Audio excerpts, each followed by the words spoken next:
Olá, estamos começando o Mezuzá Pod, o segundo Mezuzá Podcast, e nós temos, eu e meu amigo Clenilton, temos a honra de receber alguém que eu tenho um grande prazer de conhecer, uma grande admiração por esse homem, pastor Luiz Correia, pastor da Igreja Batista Filadélfia, aqui em Fortaleza. Ele que tem quase 30 anos de ministério pastoral, 26 anos dedicados como pastor titular da Igreja Batista Filadélfia. Né? Ele é formado no seminário do Cariri, Batista do Cariri, aqui no interior do Ceará, e está fazendo pós-graduação, né, em aconselhamento bíblico. Casado, apaixonado por Gláucia Maria, né, casado há 30 anos com Gláucia Maria, pai de Gladys e Mateus, e com muitos netos, e torcendo para vir mais. O homem apaixonado pelos netos.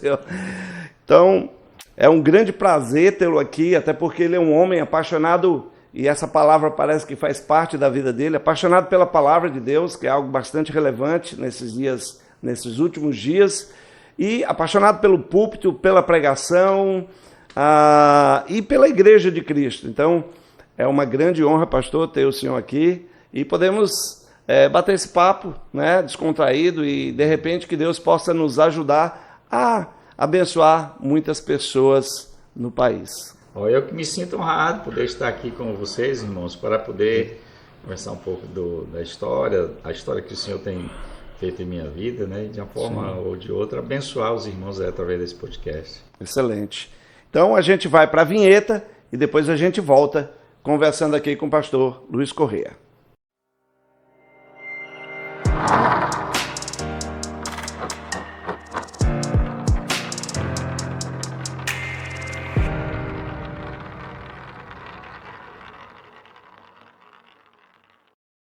Então vamos lá.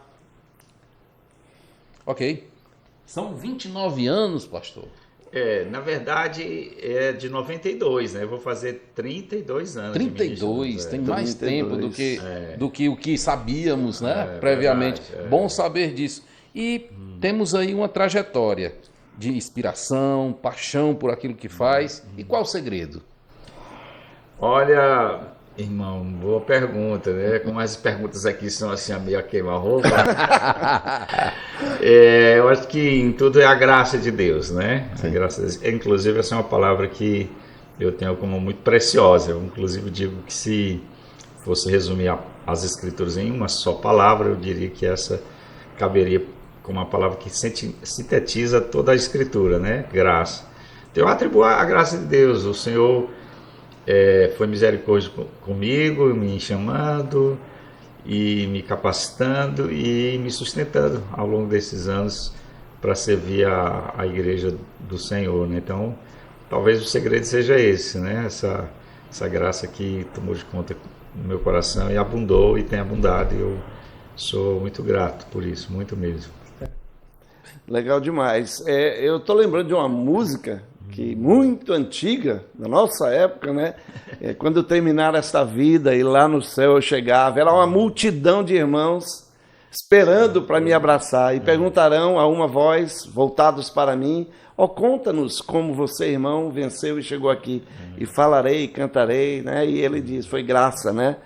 Foi super abundante graça. Que bom, que verdade. bonito. É do Asaf, né? Essa música aí. É lindíssima essa música, ela toca profundamente. Mesmo, a graça de Deus é que nos sustenta, né? A graça que é disposta a todos nós, né? Aquela graça que Paulo diz, que Deus disse a Paulo, né? Cristo diz, a minha graça te basta. Realmente essa basta e é suficiente assim, para nossas vidas, né? Uhum.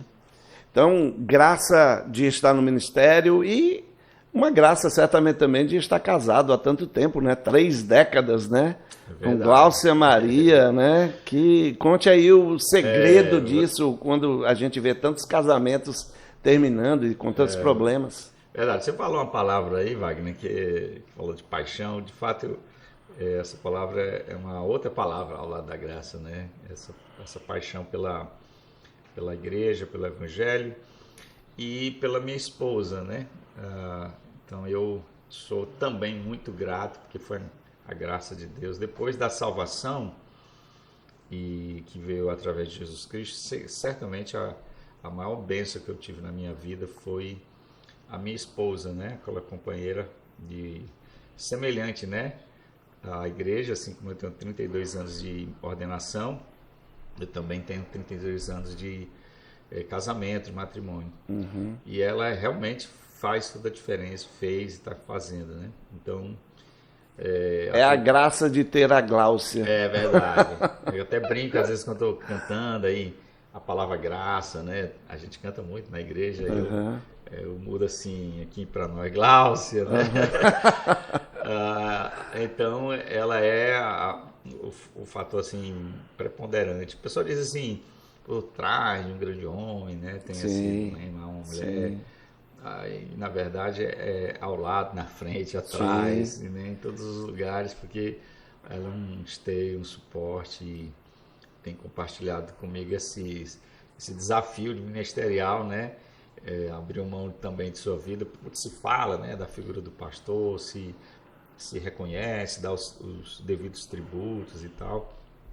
E essa pessoa, muitas vezes, é apagada. Inclusive, tem um livro muito interessante que ela leu uma vez, que é A Mulher Sem Nome, né?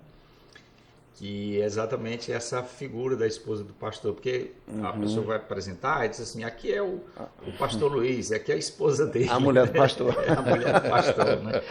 Então, é a mulher sem nome, né? Assim, acontece. Mas, na verdade, ela tem um nome, tem uma história, e é além de minha esposa, mãe dos meus filhos, a avó dos meus netos, né?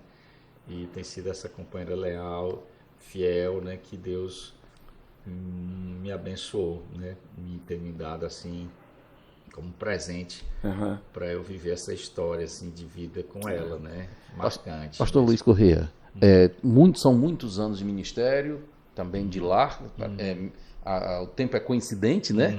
Aí, e já uma trajetória de lá para cá. Se pudesse voltar no tempo e você mesmo dar um conselho ao jovem pastor Luiz Corrêa, qual era o conselho que você tinha para ele? Rapaz, só para você estar me pegando. Né? É uma boa pergunta. Eu nunca parei para pensar assim, né? Se eu me visse a 32 ou a 36, né? Porque eu fui para o seminário em 89. Pelo chamado, né? Pelo chamado. Então, deixa eu ver aqui. Eu acredito que poderia ter sido, mas assim, né? É difícil a gente imaginar, que a gente olha assim já com a vivência, e tudo aquilo que eu vivi eu tinha que passar mesmo. Mas durante esse período eu acho que eu amadureci no sentido de que naquele tempo, na minha juventude, ou no início do ministério, eu era muito, não sei se é a palavra, rigoroso com outros pastores mais velhos do que eu. E era, às vezes, um pouco excessivo assim, na crítica, né? Quando a gente sai do seminário, a gente acha que sabe de tudo. Novas ideias, pensamentos. Vai explodir, vai arrebentar, vai fazer um grande ministério e tal. E essa postura um tanto assoberbada, vamos dizer assim, arrogante, isso não me escapou do meu coração. Eu, hoje, fazendo um autocrítico, eu vejo que aquela gana, aquela vontade de fazer, estava escondido por trás esse tipo de postura. Então, hoje eu diria isso, né? Baixa sua bola, seja humilde, não ache que você sabe de tudo, sabe que estudou grego, hebraico, teologia sistemática. Não vá por aí, não entre por esse tipo de postura arrogante. Mantenha-se humilde, aprenda a ouvir, aprenda a escutar.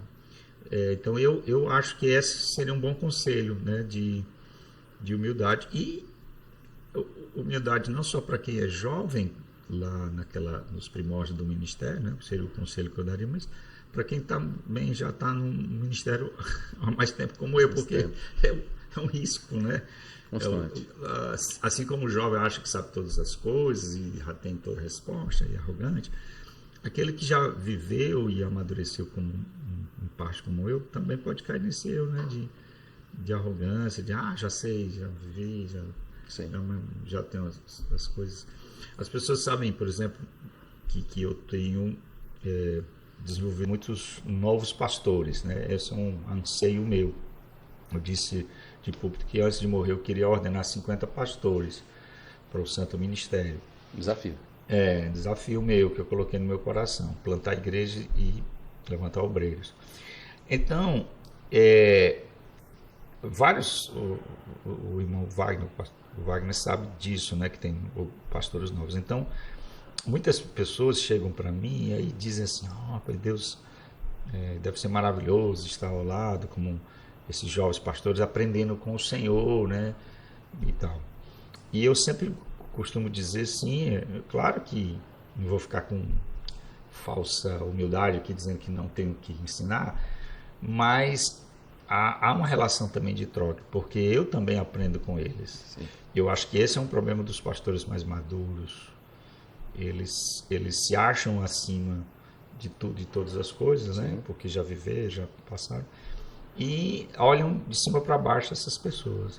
E eu acho que essa geração, e tem uma geração vindo muito boa ali, do qual nós não temos que se enciumar, sabe? Quando eu vejo um bom pregador lá na minha igreja, os pastores novos que tem lá, que estão despontando, eu vejo uma boa exposição, uma boa pregação, eu fico muito satisfeito. Glória a Deus, porque Deus está levantando novos obreiros para associar. Isso muito me alegra. Então acho que é a humildade, né? Respondendo aqui, eu estiquei um pouquinho aqui, mas é a humildade. Tá bom? É o conselho. O senhor tem muito a falar e a gente, certamente, quem está nos vendo, tem muita vontade de ouvi-lo e necessidade de ouvi-lo. O senhor é uma pessoa, eu tenho visto isso. Esse é basicamente o principal motivo de eu estar na igreja Batista Filadélfia, por causa da sua paixão pela palavra, pelo púlpito, o seu zelo, seu compromisso, a sua atitude, né? Qual o versículo da sua vida? O senhor poderia dizer isso? O texto bíblico. O texto ou versículo? Ok. O texto. Eu tinha na minha Bíblia, quando eu fui para o seminário, o 1 Coríntios, que acho que é 9,16. Como é que começa? A gente vai dar uma edição aí. Né?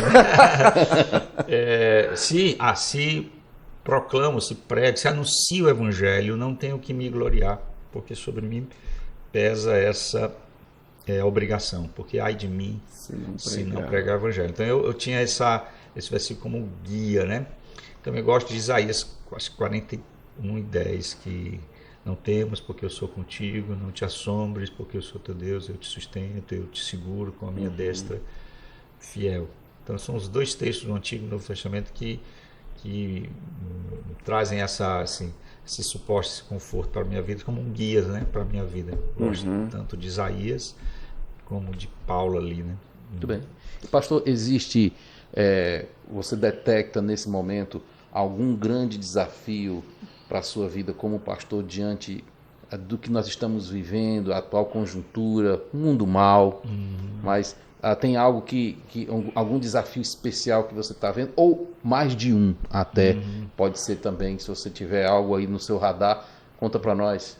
Ok. Eu acho que existe, sempre geração vai, geração vem, né? Os desafios, de uma certa forma, vão ser os mesmos, né? Eu acho que alguns vão se manifestar de uma forma muito maior, assim, intensidade, mas os desafios de pregar o evangelho em todas as épocas vão ser o mesmo, mas especialmente na nossa época que você está se referindo, talvez eu pense aqui da questão de ser fiel e a confiança na exposição das Escrituras. Esse foi uma coisa que um esteio no meu ministério de crer que a simples exposição das Escrituras, e particularmente a minha característica, o Wagner sabe, é a exposição seriada, né, de livros. É o chamado, talvez, do pastor, a confiança nisso. E eu, ao longo desses 32 anos, mantive essa visão, desde essa herança que eu recebi do Cariri, né? Especialmente do pastor Almir Marculino, que foi meu professor, onde eu percebi que essa seria um valor, uma bandeira minha. E ao longo de todos esses anos eu tenho ficado firme nisso, de que prega a palavra, quer seja oportuno, quer não, exorta, seja fiel, se entregue nas Escrituras. Então, esse é um desafio, né, do pregador, porque haverá uma tentação muito grande de você querer dar seu jeito, principalmente quando os resultados não vêm, né?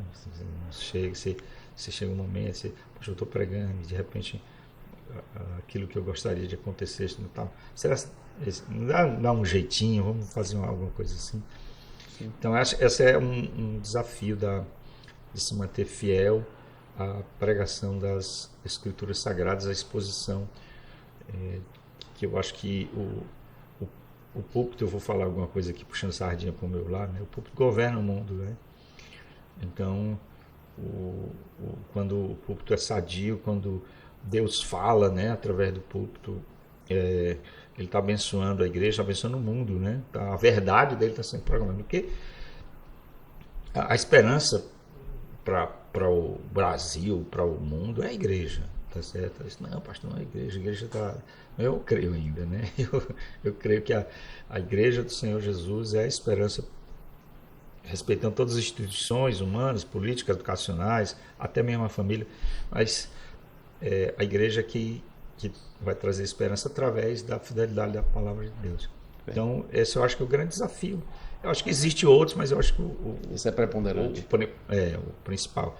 E eu acho que essa luta de todos o pastor, tá certo? Muitos vão ser capitaneados pelo pragmatismo, por várias tendências, né, secularizadas, tentar alargar a porta que deve ser estreita, negociar o evangelho, enfim, vai ser seduzido por essas questões, essas pressões, e o pastor tem que se manter fiel, custe o que custar nas Escrituras. O pastor deseja vivenciar um grande avivamento na igreja? Sim, você falou uma coisa que tem sido um motivo de oração, era até então um motivo de oração muito pessoal, eu nunca tinha compartilhado isso, só entre eu e Deus. Mais de um tempo para cá eu resolvi abrir, expor isso no meu coração para a igreja, né? De que desejo sim experimentar um avivamento, né? Um avivamento. Você sabe que o fenômeno do avivamento tem todas as suas nuances, quem estuda o fenômeno na história, tanto na teologia bíblica, né? Tanto no Antigo como no Novo Testamento, a gente vê experiências de avivamento, como na história da igreja. Tem todas uma teologia, tem todas as nuances que eu não vou entrar aqui no mérito, mas eu creio em avivamento, tá certo? E eu creio que Deus pode avivar o indivíduo, né? Esses avivamentos pessoais, renovação, avivamento, avivar igrejas, avivar nações, né? Avivar nações, ou seja, assim como uma pedra que bate, né? Vai ecoando. Então eu gostaria de experimentar mesmo, assim, eu desejaria. Alguém já disse, eu lendo assim, que quando você passa por um avivamento, você não sabe que ele está, né? Depois você fala, passei por um avivamento e não sabia, né? Não é identificado de uma forma assim, clara. É assim. porque as pessoas têm uma visão, assim, às vezes errada até de avivamento. Né? Eles acham que é o céu na terra, no sentido de que tudo é perfeito, não tem nenhum problema. Por exemplo, o Edward, quando fala do avivamento lá na Nova Inglaterra, nos Estados Unidos, ele fala de alguns abusos, excessos, mas isso não invalida o avivamento. Sim. O próprio Atos, né? Atos seria considerado um avivamento. né? Atos da descida do Espírito Santo e tal, conversões, milagres e tal. Mas ontem mesmo eu estava falando aos diáconos da minha igreja, e Atos 6, né, o texto da Gênesis do diaconato, e tá lá o pessoal murmurando. Sim.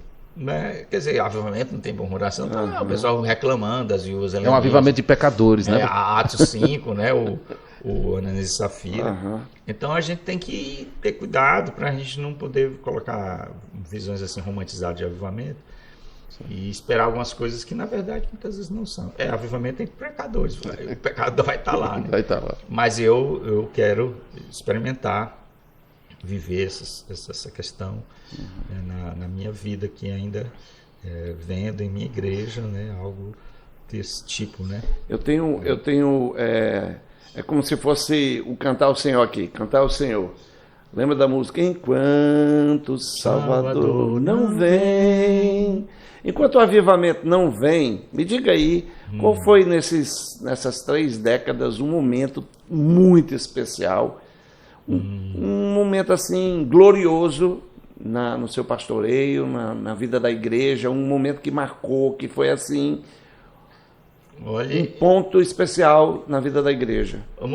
É interessante, eu vou lhe falar, há alguns anos, acho que mais de 10 anos, aconteceu uma situação na nossa comunidade, na nossa igreja, de muita dor, muito sofrimento, muita angústia.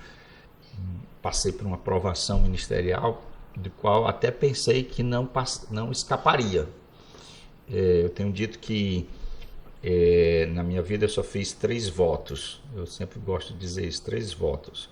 O primeiro voto foi ser pastor, entregar minha vida ao ministério, me consagrar e pregar o evangelho fielmente. Isso é um compromisso, um voto que eu fiz. O segundo foi com a minha esposa, né? Que está aqui o símbolo desse voto. Quase concomitante ao ministério. Casei e fiz um voto com ela de amá-la, de ser fiel, de amar como Cristo, né? E o terceiro voto foi criar os meus filhos no temor do Senhor. A gente dedica os filhos, ali a gente faz um voto. Eu encarei isso como um voto, um compromisso diante de Deus, de que educar os meus filhos no temor do Senhor. Desses 3 votos, apenas o primeiro que eu citei, de pregar, de ser pastor, eu pensei em quebrar. Foi exatamente nessa época, né? Assim, acho que a minha vida pastoral está chegando ao fim aqui. Não era problemas morais, assim, porque geralmente já pensa, adulterou, fez algum pecado. Não era isso, né? Era um problema que eu me vi e não conseguia resolver, ou não naquele momento. Depois a coisa, graças a Deus, se tornou mais clara, a gente deu prosseguimento. Logo depois desse momento, a igreja passou por esse momento, perdemos uma membresia, uma parte da membresia significativa. Eu fiquei muito entristecido, muito abatido. Mas logo depois disso, pouco depois, acho que 6, 7, 8 meses, começou a haver uma mudança na Filadélfia, que, se eu fosse dizer assim, um ventinho, né, de um avivamento, alguma coisa assim, eu falei, avivamento, algo assim que eu percebi da boa mão de Deus, como o Neemias fala, né? A boa mão de Deus estava conosco. E está, eu diria que não estava, só está ainda. Sim. Então, a partir daí, dessa guinada, eu acho que Deus permitiu, na sua soberania, a gente passar por isso. E após isso, eu tenho visto, já há mais de 10, 12, 15 anos isso aconteceu, acho que mais ou menos isso, uma mudança no meu ministério, na minha vida, na vida da igreja, frutos, conversões, crescimento, avanço, levantamento de obreiros. É impressionante o que acontece na Filadélfia. Exatamente. Quem está lá sabe disso. Quem está vivendo lá na Filadélfia percebe disso, é notório. Sim. Não tem como. E quando você compara com outras, quando a gente vê o que acontece nas outras, a dificuldade que tem de um crescimento, e a Filadélfia realmente impressiona. Eu, quando cheguei lá, fiquei impressionado. É algo assim natural, a gente não tem apelos emocionais, mas há conversões. Frequentemente todos os anos temos batismos, né? Adesões de outras pessoas, fluxo de outras pessoas para a nossa comunidade, plantação de igrejas, enfim, não só quantidade, mas os braços ministeriais da igreja, assim, a dinâmica do Espírito Santo em levantar pessoas, obreiros vocacionados. Nós temos pessoas se dispondo ao santo ministério, missionários. A gente tem abraçado missionários em outras nações, em outros continentes. Ou seja, é indiscutível, não dá para negar. Quem está lá, né, o pessoal diz assim, e aí, tu és o Messias, né, Jesus? Vem ver, né? Vem ver. Então, é esse o fato. E isso é marcante para mim. Isso foi essa angústia, essa noite dolorosa, Sim. noite escura da alma, né, como os puritanos diziam, que passei, para um novo tempo de entusiasmo, de alegria, de ver a mão de Deus, graça, né? de Deus assim, operando em vidas, em restaurando vidas, enfim, o avanço do Evangelho. Então, nós temos, eu acho que esse é o ponto marcante assim na meu ministério como eu diria assim, Deus dando assim a mão dele assim, assim, filho, eu tô com você, né? Poderia não ter nada acontecido disso, eu ainda estar vivendo a alegria de ser pastor, mas quem não quer, né, irmão? Quem não quer ver o fruto do seu trabalho ainda em vida, né? Porque às vezes o pregador prega, ele morre, né? E a maioria vê, foi né? assim, né? Muita gente não vê, né? A maioria. Mas Muitos não experimentaram. não experimentaram, né? Um planta, o outro colhe, né? Mas eu vi, né, ao longo desses últimos anos, essa década, Deus agindo, atuando assim de uma forma muito graciosa, poderosa sobre nós. Eu queria até voltar um pouco para aquele começo lá, onde a gente falou, né, do seu casamento, 32 anos, com Gláucia Maria. E uma coisa que eu percebo é que muitas vezes quando o jovem pastor é convidado para estar no ministério, numa igreja, os líderes dessa igreja focam muito na qualidade do estudo dele, onde foi que ele fez seminário, qual é a força retórica dele. Vem algumas coisas que eu tenho um certo ou muito receio, né? Eu acho que, antes de tudo, como Paulo vai dizer a Timóteo, deveria ser considerado bastante o amor desse homem pela sua família. Como é que ele lida com seus filhos, como é que ele ama realmente a esposa, porque a gente percebe que muitos pastores não têm um trabalho muito bom dentro de casa, não realmente se dedicam sacrificialmente à sua esposa. O Paul Washer vai dizer que quando o homem chegar no céu, ele não vai falar nada, Deus vai apenas olhar para a esposa dele e dar o veredito, se ele foi um bom homem de Deus, né? Porque é o ministério principal. Então, voltando lá, até por essa paixão que o senhor tem com a sua família, né? Com seus netos, com seus filhos, com sua esposa, queria que o senhor contasse uma história engraçada aí do seu casamento, talvez lá no começo, ou agora. Eu sei que o senhor gosta muito de passeia muito, deve ter muita história aí. Muita história. Mas pegando só o que você está falando, eu concordo, sabe? Eu concordo com a sua ideia aí de que hoje a gente muitas vezes vive o desequilíbrio, né? Sim. Os extremos, assim, de uma... Às vezes uma turma despreza a teologia, a gente chama assim, o anti-intelectualismo, anti-conhecer, né, aquele jargão, a letra mata, essa coisa furada aí. Então, e valoriza a experiência, essas questões mais místicas e tal. Então, tem uma parte do evangelicalismo que vai por esses tempos, e existe o outro que defende mais esse aspecto acadêmico, teológico, e para esse outro lado. Eu acho que nada de extremos. É claro que Deus não abençoa a burrice, não tem um céu, um troféu para a burrice, mas que há um equilíbrio, né?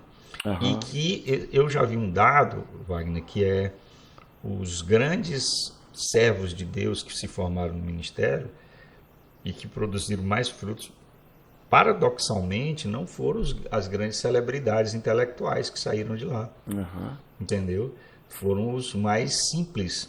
Talvez essa postura de reconhecer suas limitações fez com que eles pudessem ser mais humildes diante de Deus, mais cheios do Espírito. Quando eu sou fraco, aí é que eu sou forte. Mais usados e mais ousados pelo Senhor.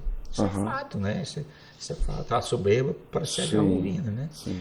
Então, esse é um ponto, né? Agora, voltando à sua pergunta sobre a questão alguma coisa engraçada aí da família, né? Uma história pitoresca. Olha, vocês me pegam, vocês tivessem me preparado antes para eu trazer assim. A queima-roupa, às vezes tem 10 histórias, mas dá um branco assim. Vou pegar um recorte talvez do passado, não sei se é pitoresca, né? O meu início é de família ou é de igreja? Qual é da sua esposa, o senhor família, como marido... É de casa. Casal, Rapaz, eu ia falar de uma coisa que não tem... Bom, eu talvez vou contar uma coisa do meu lar aqui, né? Do nosso lar. Eu, quando fui para João Pessoa, assim me informei, vem aí, é isso que está vindo na mente, eu vou contar. Se você vir, você faz a edição e tira. Quando eu fui lá para João Pessoa, aceitei o convite para ser pastor lá da Igreja Batista Emanuel, foi a minha primeira igreja, né, como pastor. Ao assumir essa igreja, com suas dificuldades, é uma igreja ainda em implantação, tinha muita dificuldade financeira, tá certo? Eu passei por alguns apertos financeiros. A igreja, por mais que tinha boa vontade e quisesse ser fiel, né?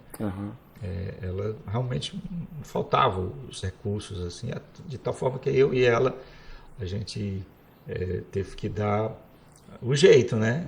Porque a minha filha chegou logo cedo, assim, com pouco tempo de casado, e a gente já programou ter logo o nosso filho. Então, a Gladys já veio, então é uma boca, né? Tem que dar um jeito, né? Não importa a igreja, importa, assim, não vou jogar a responsabilidade em cima da igreja, eu tenho que aceitar a responsabilidade, porque eu sou pai, que eu vou ter que dar conta, né? E a gente fez muitas coisas engraçadas nesse processo para levantar recursos para a gente poder criar os nossos filhos. Então a gente fez pizza, né? Eu fiz um negócio de pizza, tentava fazer pizza. O senhor sabe fazer pizza? Meu irmão, não.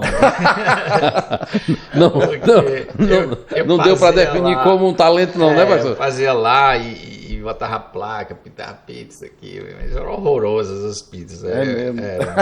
Eram os irmãos que compravam com consideração? Eu acho que sim, os vizinhos, né? E depois, não dando pizza futuro nenhum, né? A gente fez sorvete, nega, vamos tentar aqui, não deu certo. Não era Didi, não, né? Não, era sorvete, né? A gente comprava, mostava, olhava a receita e tal. Novamente... Também não estava muito bom, não. Horroroso o sorvete aqui, né? Então, eu me lembro dessas questões, né? Da gente acabando fazendo essas coisas. E é tão legal porque eu fazia com ela, né? E botava lá para vender, não tinha muito resultado, assim, de uma forma financeira para a gente poder manter. Mas foi isso que aconteceu e eu sou grato, né? Descobri que eu não nasci para ser pizzaiolo e nem sorveteiro. E falando nessas questões, talentos, bom, que bom que o senhor não desistiu, que bom que atendeu o chamado de Deus, cada homem de Deus tem uma história, mas você tem talentos. E se pudéssemos olhar os talentos para o lado das profissões, de repente você teria sido o quê? Se não pastor, qual que seria aí a profissão? Quando eu me formei na escola técnica, né? O senhor chama IFCE, mas eu só chamo escola técnica. Que é do tempo, né? Cada um tem o tempo. Tem o povo do IF, tem o povo da escola técnica. Né? Tem outro nome anterior aí que meu pai fala, mas eu não lembro não qual é. Pois é, eu me formei lá no final da década, meados da década de 80, na Escola Técnica Federal de Ceará, para o curso de eletrotécnica, né? Eletrotécnica. E cheguei a exercer brevemente a profissão, mas não me demorei muito, porque eu já fui em 89, terminei o curso em 88, meio de 88, e fui para o seminário em 89, janeiro, fevereiro. Mas o meu alvo era para esse lado da parte de eletrotécnica, de engenharia, né? Sim.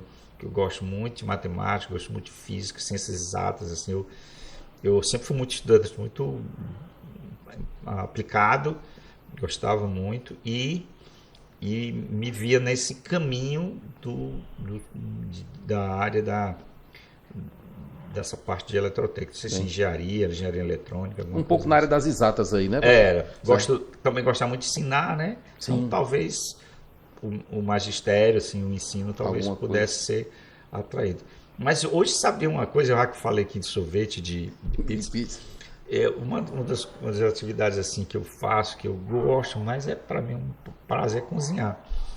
E hoje agora a profissão, chefe, Masterchef, a gastronomia, né, ficou em moda e tal.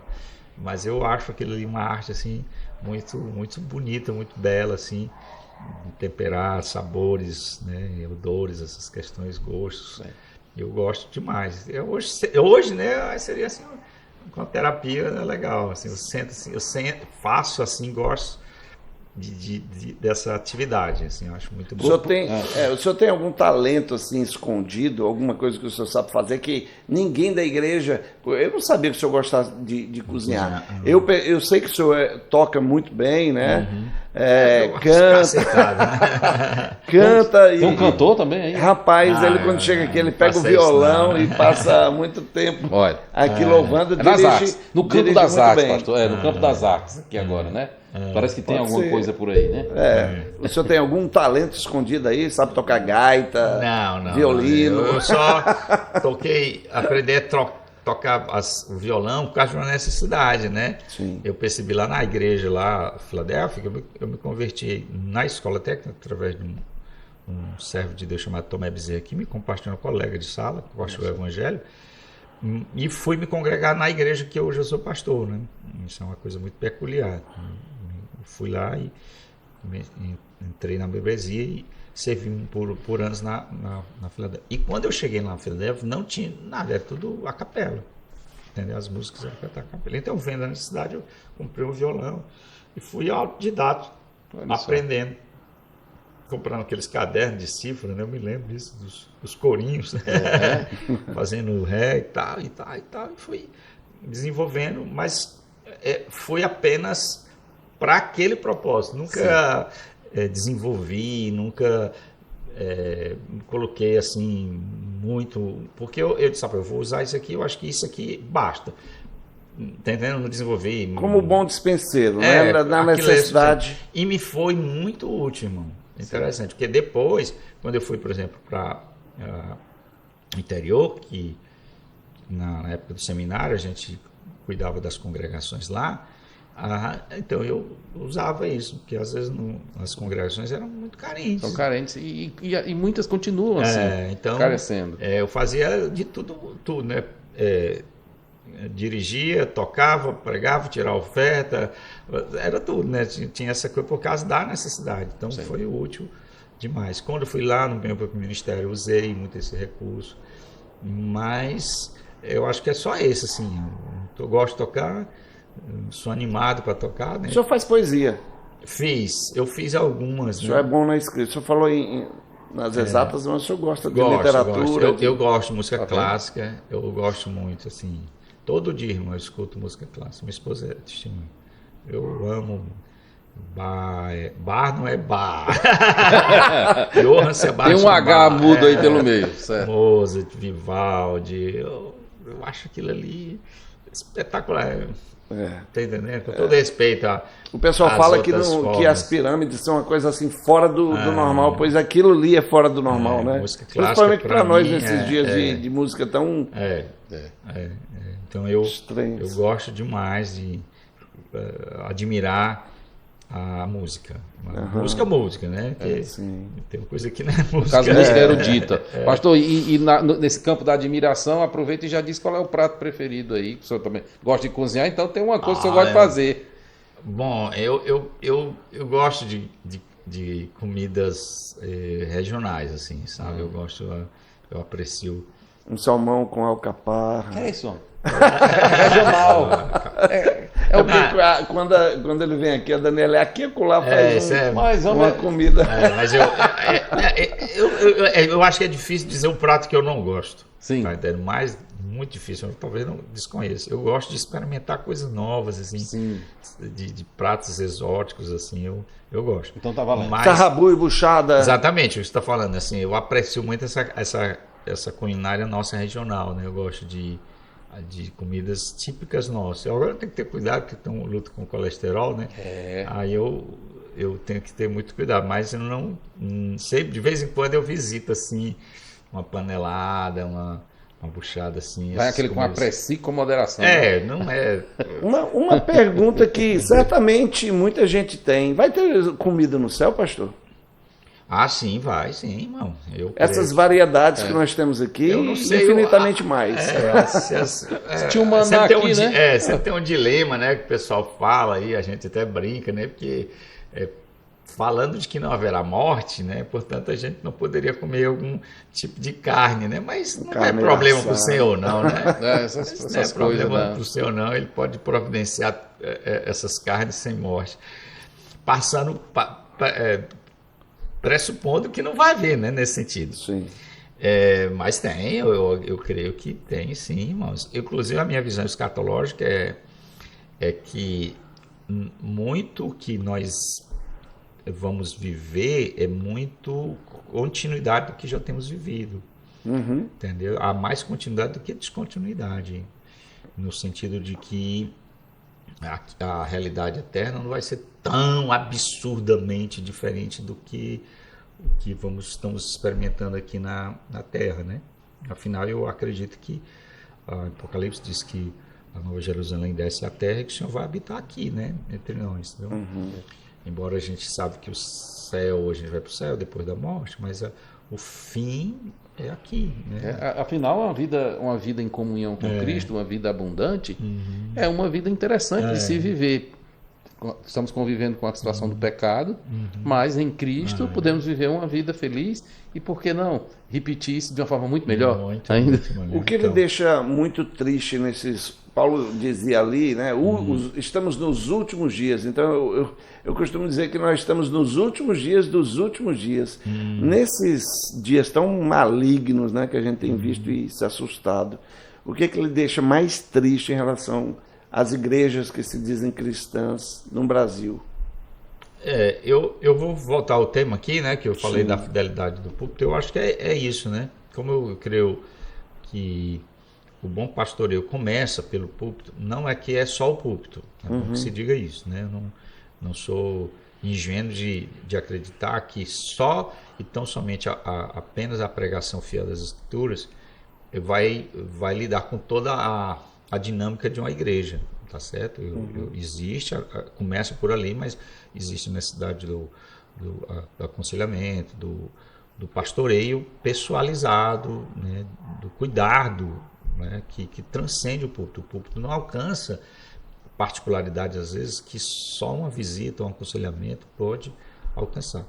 Então, baseado nisso, eu acredito que a grande tristeza é esse, né? A gente vive hoje essa disseminação assim, muito grande por parte das chamadas mídias. Aqui a gente está usando esse instrumento, né, do podcast, mas tem N instrumentos com o advento da internet. Isso teve a possibilidade da boa teologia ser espalhada e alcançar pessoas que não tinham tão acesso, mas em contrapartida a gente também vê e tem sido testemunho de muita coisa ruim, né? De muita coisa deplorável dentro do Evangelho, por parte de líderes que não são fiéis, não são ortodoxos nas Escrituras, e que portanto trazem tristeza, né? Pessoas na mão de líderes déspotas, líderes personalistas, né?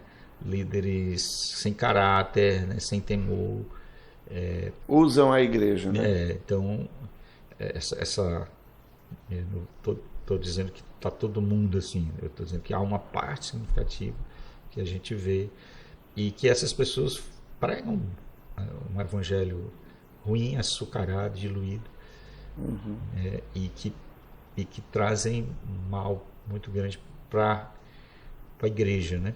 Então, como eu tenho recebido a gente tem acolhido muitas pessoas egressas de nichos evangélicos dos mais diferentes, eu escuto coisas que você não imagina, né? Do que se ensina, do que se prega, de como se pastoreia, do modo como se pastoreia. Tem dificuldade até de acreditar, né, pastor? Tem coisas assim que é lágrimas, tem pessoas que vêm feridas demais, machucadas demais, famintas demais. Essa semana mesmo, ontem foi quinta-feira, sexta. Foi quinta, recebi um casal que está já assistindo aqui na nossa igreja, vem de uma outra comunidade e que fala, né, claramente de que falta mesmo, né? Ensino, palavra, há muita estrutura, hoje em dia nas igrejas valorizam essas questões estruturais, que tem seu valor, não estou dizendo que isso não tem sua importância, mas que atraem muitas pessoas a partir dessa pegada, né, do som, de luzes. É uma isca, né? Das estruturas e até de coisas aparentemente boas, mas que no fim são perigosas. Por exemplo, igrejas acolhedoras, né? Aquela igreja é muito acolhedora e tal.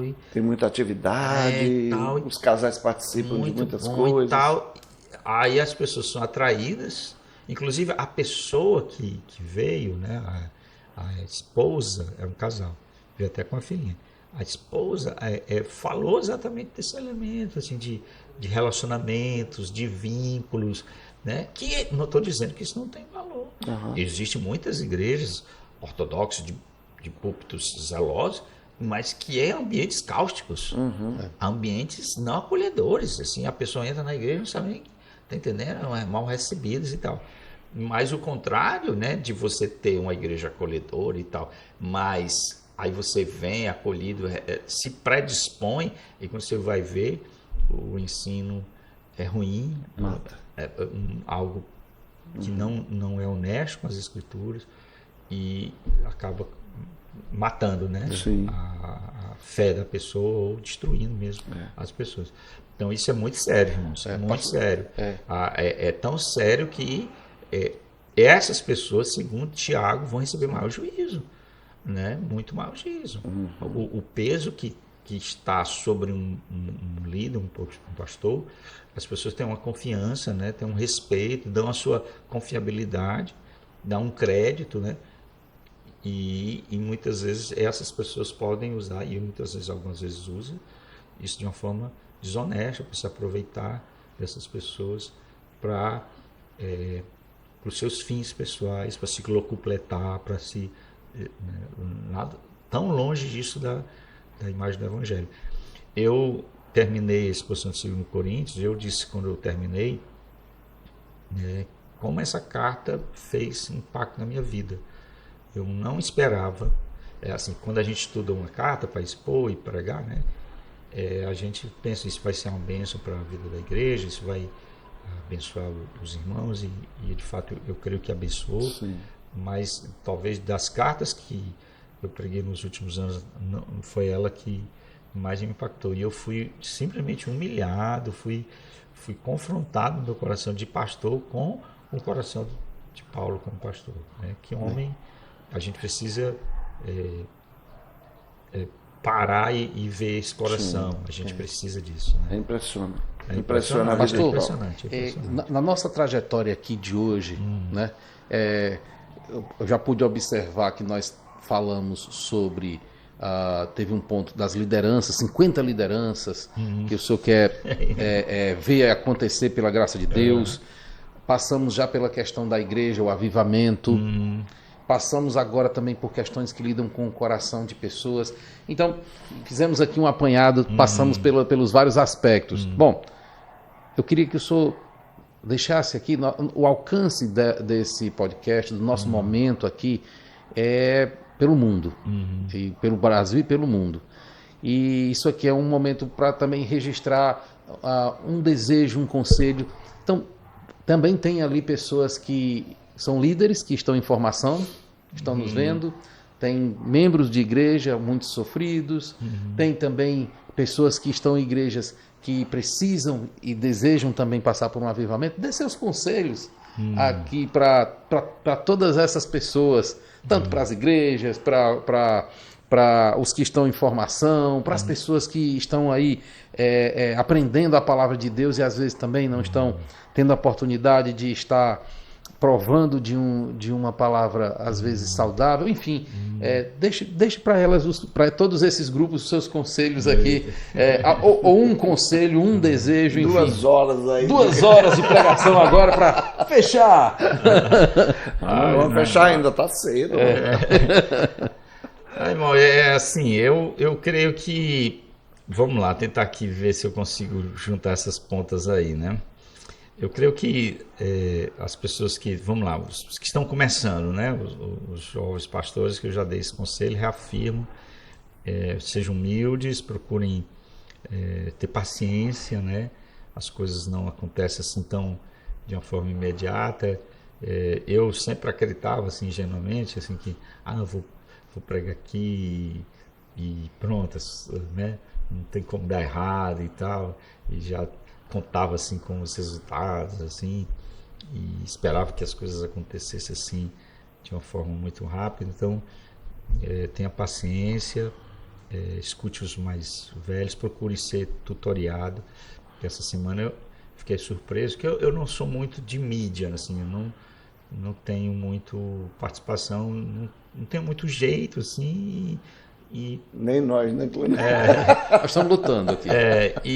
Mas é porque eu gosto muito, nada contra, tá entendendo? Eu acho que isso é um instrumento abençoador de Deus, Deus tem usado isso aqui. Mas eu sou mais raiz, eu gosto mais de o real do que o virtual, tal. Mas, surpreendentemente, um jovem do Rio de Janeiro entrou em contato comigo, falando que estava acompanhando o meu ministério. Eu achei estranho, assim, por algum tempo, e ele tinha visto a mim como referência, queria que eu desse algum tipo de suporte, de ajuda, porque ele também está considerando o ministério e tal. E eu fiquei surpreso do Rio de Janeiro, assim. E eu dei o meu contato para ele, né? Eu não tenho muito tempo, né? Assim, eu já tenho uma soberbada de responsabilidade, mas eu me vi nele, porque uma fase da minha vida eu fiz isso com Nicodemos. Engraçado, foram 2 homens que eu tive contato via e-mail, né, na época, foi Nicodemos e o Russell Shedd, quando eu passava situações, porque a minha igreja não tinha, ela passou uma situação peculiar, de instrumento, e foi separada da sua denominação de origem, né? Sim. E eu não fui mais para nenhuma denominação, eu preferi optar por andar, não vou dizer isolado, mas não denominacionalmente independente. E quando eu me via em situações, eu corri pro Russell Shedd, né? Russell Shedd. E por Nicodemos. E até hoje, do Nicodemos, ainda até hoje eu tenho um e-mail guardado. Augusto Nicodemos. E de um problema que eu passei, e pedi conselho para ele, porque eu me via simplesmente onde eu recorro, né? Não tinha mais os contatos com aqueles pastores da denominação, mas fui procurar com quem eu poderia ouvir. Então, procure um tutor, né? O pastor mais novo, está começando, não ande só, né? Não faça essa bobagem, é melhor ser 2 do que 1, e esse texto não fala de casamento, né? Fala como consequência, né? Fala de relacionamento. Então, é isso. Sobre os membros de uma igreja geral, né? Eu digo assim,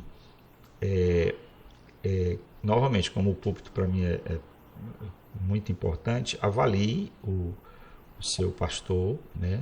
Não avalie como crítico, assim, mas porque existe aqui uma percepção muito honesta. Existe aquele pastor que tem suas limitações, mas ele é fiel.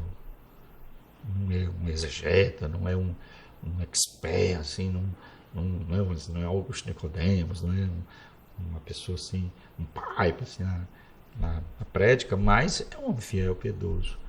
Então, respeite, né? Ele é o pastor. Eu sou professor de homilética, né? E teologia pastoral também dei. Sim. Dei várias disciplinas já no seminário.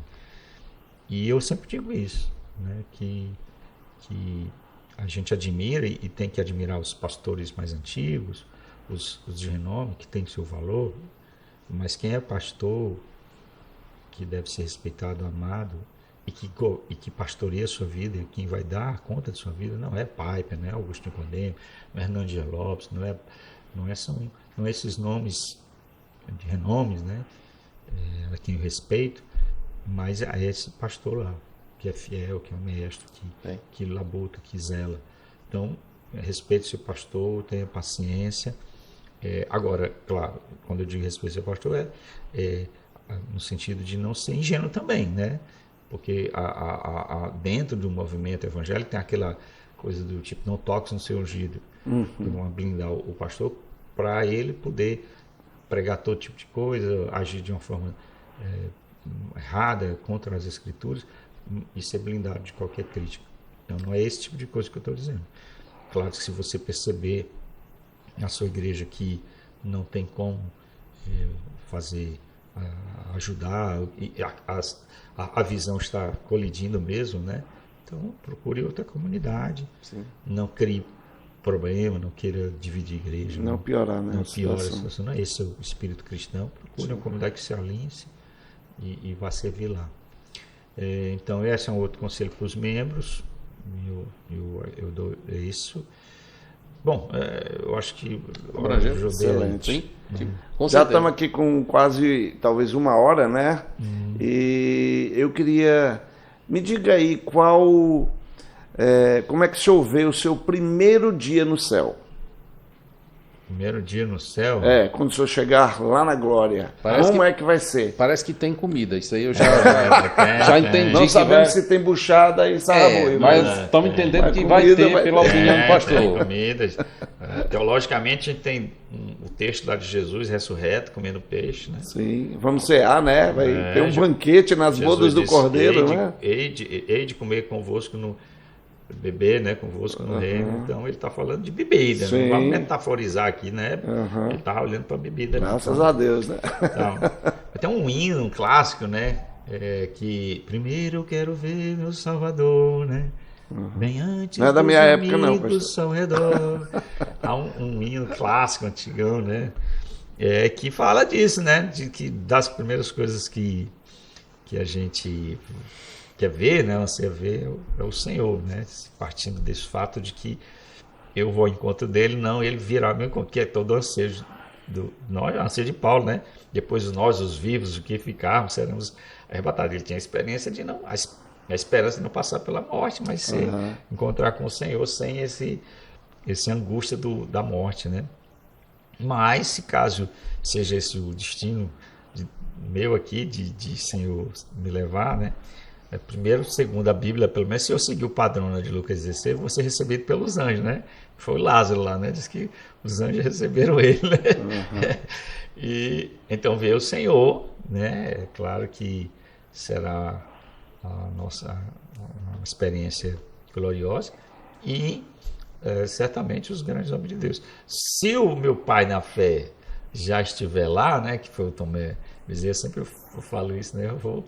Perdeu o contato com ele, foi? Não, eu entrei em contato com ele faz 1 mês e meio. A gente está marcando para se reencontrar, tomar um almoço, a gente se encontrar. Ele, inclusive, deu um ok. Muito bom. Eu tenho até que me lembrar disso para agendar, senão a gente não realiza esse. Mas se ele estiver lá antes de mim, né? Se chegar lá, certamente serei muito grato, porque imagina, né? Eu sei que foi Deus, mas Deus usou os seus, né? E a gente tem que reconhecer isso, né, irmãos? A gente é muito pobre em elogio, em agradecimentos, né? Isso é uma coisa muito medíocre da nossa parte. A gente tem que reconhecer esses homens, né? E eu teria como agradecer.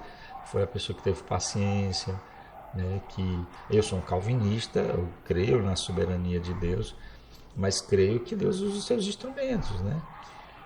Então foi da vontade de Deus usá-lo, mas foi um meio que Deus usou e Deus usou ele se dispôs como instrumento pelo caráter dele, pela piedade dele, pela fidelidade dele, pelo conhecimento dele, tudo isso, fruto de uma vida que, de repente, se preocupou comigo, né?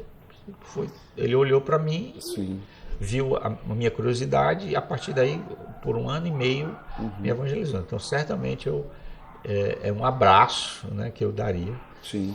O senhor sabia que, contar uma história aqui, o senhor que é um entrevistado, mas vou dizer aqui, eu encontrei um jovem na igreja, depois de anos, convertido, e eu disse, rapaz, que coisa maravilhosa, você está aqui, que bênção, Deus lhe salvou também e tal. Ah, naquela época, há 10 anos, 15 anos atrás, a gente perdido estudando inglês. Aí ele disse, não, eu não estava perdido não, eu estava salvo. Eu olhei para ele e disse assim, e você não pregou o evangelho para mim? O semblante dele descaiu, sabe? Ele sentiu um impacto muito forte. Ele não pregou o evangelho para mim. Né? E depois a gente se tornou amigos e está tudo bem, graças a Deus, somos salvos, somos realmente cristãos. Mas isso pegou, sabe? Ou seja, a gratidão por essas pessoas que nos ministraram, né? É graça, é gratidão eterna mesmo. Verdade. Estaremos no céu saltitando como bezerros soltos na estrebaria, será?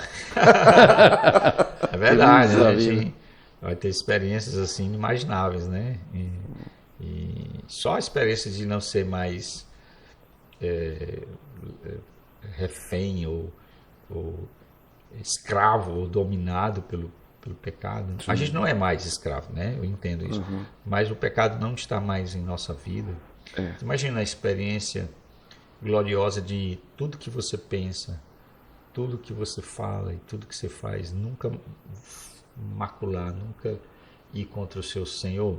Imaginou, né? Sim. É o céu, né? É a glória, né? É a glória, né? Todo o seu pensamento está redimido, toda a sua palavra é redimida, todas as suas ações estão redimidas, você está livre desse, como Paulo diz, ai de mim, né? Assim, como ele diz, quem me livrará desse corpo da morte, né? Sim.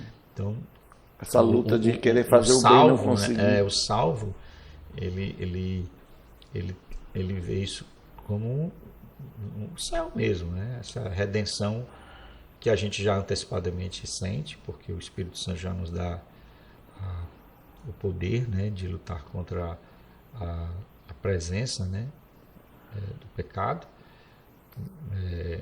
mas no futuro estaremos livres, em definitivos, redimidos, né, glorificados, e aí experimentaremos essa bênção, né, de viver uma vida livre de tudo isso, né? A gente vai amar os nossos melhores sentimentos, por mais bons que sejam, ainda estão imaculados, né? Sim. A gente pode amar nossa esposa, tudo nosso ser, mas mesmo assim a gente não vai tirar o 10, né? Nunca vai ser tudo aquilo que poderíamos ser, né? Sim. Então a gente aguarda essa redenção plena aí, né? Esse momento agora que é muito bonito. Cantai ao Senhor, vai, pastor, autor. Essa aí é fácil pra ele. Olha aí, Júlia. Olha aí.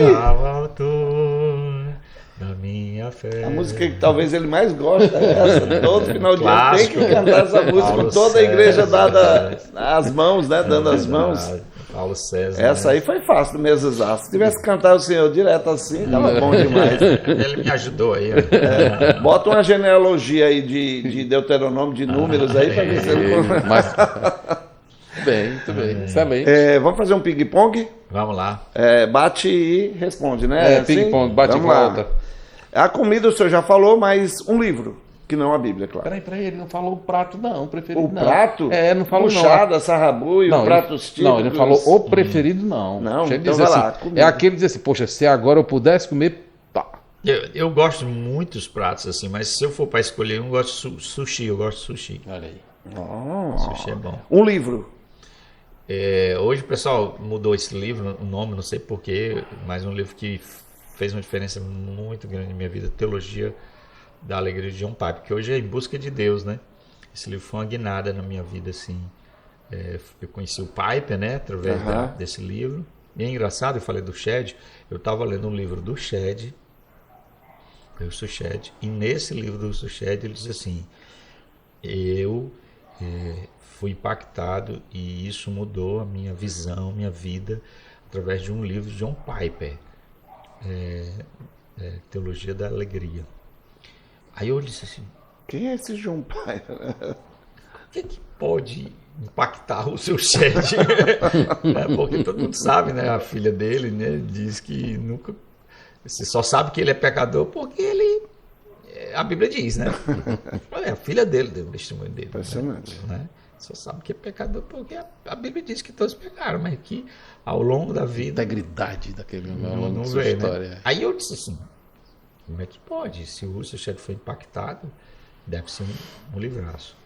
E adquirir ele realmente foi tudo aquilo, mais do que até eu pensei, assim, foi porque a partir daí eu conheci a vida e a obra, né, do Piper, que também vou abraçar, né, que sou muito grato, Sim. muito mesmo. Foi uma influência, tem sido uma influência. Tenho todos os livros de John Piper publicados em português, todos. Li vasta maioria deles e isso mudou mesmo a minha vida, principalmente ministerial. Ele conseguiu fazer algo que muitas vezes eu não conseguia fazer isso, eu não via isso, que é lidar com essa paixão, né, com a palavra, o zelo doutrinário, a ideia de fidelidade, de estudo, de conhecimento, né, lidado com a devoção, com a paixão, né? Então ele casou bem nisso, você percebe, né? Ou alguém muito acadêmico, frio, tá? Então, até hoje em dia eu me lembro que quando a gente comprou um microfonezinho sem frio, o meu sonho era ter um microfone para fazer assim.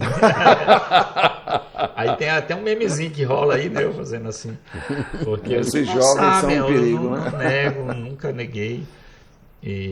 Então o teólogo nesse ping-pong aqui é John Piper. John Piper. Embora eu tenha várias outras referências, né? Difícil deixar os nomes fora aqui, mas... O próprio John Piper tem influência, né? Edward, Augustinho, ele gosta... Não é teólogo, mas ele é... O C.S. Lewis é uma influência, né? Não é um teólogo no sentido catedrático. Todo mundo tem ele é um literário, mas a principal influência pro Edward, o Piper é o Edward, né? Mas tem aqui, além do Piper, tem outros, mas o Piper para mim também é uma referência em teologia. Um hobby. Olha, pescar. Pescar? Amo pescar. Legal. Amo pescar. De pesca e pague ou beira de praia? Não, pesca e pague tem graça não, né? Covardia ali, ó. Não é Tu pescaria, também é da não. pescaria, né? Sou, olha aí. Qualquer dia nós vamos. É covardia. Eu gosto de pescar do hobby amador, né? Não é profissional. Assim, Mulinete, lançar na beira da praia, aquela onda, não sabe se é um bagre ou se é um barbudo lá e tal. Eu gosto demais. Eu fazia um bocado de tempo. Agora nessas férias eu pesquei alguma coisa, porque um peixezinho, um salimazinho ali, eu até comi, porque eu não gosto de tirar sem comer, né? Aí se é pequeno demais eu devolvo. Então, essa aqui eu vou levar. Um livro da Bíblia.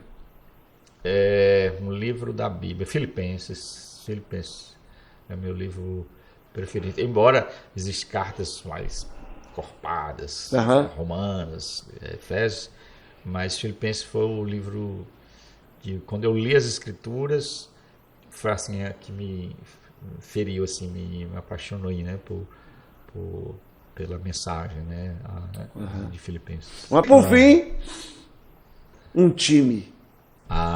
Ceará Sporting Clube. É uma paixão que meu pai me passou, né? Esse foi que era herança de pai. Eu me lembro assim com saudosismo, meu pai botando no cangote na década de 70, me levando para o Castelão ainda incompleto. O senhor viu o Catinha encalcando? Era assim que falava? Encalca, Catinha, encalca. Eu lembro dessa época. Calca, vozão, calca. Então eu aprendi a gostar de futebol, né, por causa do meu pai. E passei isso também pro meu filho aí. E gosta, até hoje gosta. Pena que ele não está Esporte, tão bem, né? Inclusive, pô, falando de eternidade, vai ter esporte na eternidade. Olha aí, Vai olha ter aí. Eu ia até futebol. perguntar, pastor, será que dá certo só um timezinho no céu? Vai ter que ter, né? Competição, como é que fica? Mas ia entrar num campo complicado. Vai ter jogo, vai Tem ter alguns irmãos só atividade. dá certo perfeito jogando bola, viu? Porque Vai ter falta, não vai ter briga, né? Vai ter falta. falta. Tá tudo bem. pastor, foi uma honra, foi um prazer, foi uma alegria ter o senhor aqui. Né? O senhor é uma pessoa muito especial para mim, a quem eu considero e admiro bastante, que tem me edificado, tem edificado minha família e centenas de pessoas. E certamente isso vai chegar para algumas pessoas, né? Centenas de pessoas, talvez, milhares, quem sabe, e certamente o senhor vai colocar o seu coração através das palavras benditas que o senhor aqui nos ajudou para muita gente. Que Deus abençoe você, o senhor, sua família, e muito obrigado. Obrigado, pastor, pela sua participação. Ok. E eu vou perguntar, qual o seu jogo de tabuleiro preferido sem pescar? Mezuzá! Mezuzá! Eu que agradeço, assim, foi uma tarde agradabilíssima com vocês, assim, muito edificante, perguntas, assim, instigantes que me mexeram, assim, a gente revisitar o passado, falar do tempo passado e do presente também, né, dos desafios. E o meu sentimento é interessante, né? Eu me sinto igual o Caleb, né? Assim, tenho 56 anos, 32 de ministério, e já me perguntaram, pastor, você já acha que vai... Rapaz, como é que foi? Alguém me fez a pergunta, você já acha que já vai dar um freio? Eu disse, rapaz, eu estou muito... Alguém perguntou assim, foi um filho de um pastor, o senhor deve estar cansado já, né? Já está assim, quase 32 anos de Então, ministério. ele me fez essa pergunta, inclusive eu disse isso no púlpito, né? Irmão, uma pessoa me perguntou, eu disse, rapaz, Deus foi um susto para ele. Rapaz, eu estou muito empolgado. Estou começando agora, Igual né? um menino, igual o Caleb, né? Caleb, 85 anos, eu vou pegar minha espada, vou conquistar tudo aqui. Então, esse é um sentimento que Deus tem me dado de vigor, revigorando-se mais ainda. E eu espero que o Senhor continue nos abençoando. Amém. É uma alegria ter esse momento com vocês e peço a Deus aí que use esse podcast para alcançar pessoas, para fortalecer obreiros, para edificar a igreja aí, para a glória de Deus. Assim seja. Amém. Amém. Então, foi muito bom, foi realmente um momento glorioso, né? É bom pensar nas coisas lá do alto, né? E fica conosco. Deixa aí o seu like, né? É importante para que mais pessoas possam ver, e compartilha também para que seus parentes, seus vizinhos, seus amigos possam conhecer esse homem de Deus que nós conhecemos e temos o prazer de estar com ele. Então, que Deus abençoe você e até a próxima. Até a próxima. Até a próxima. Deus abençoe.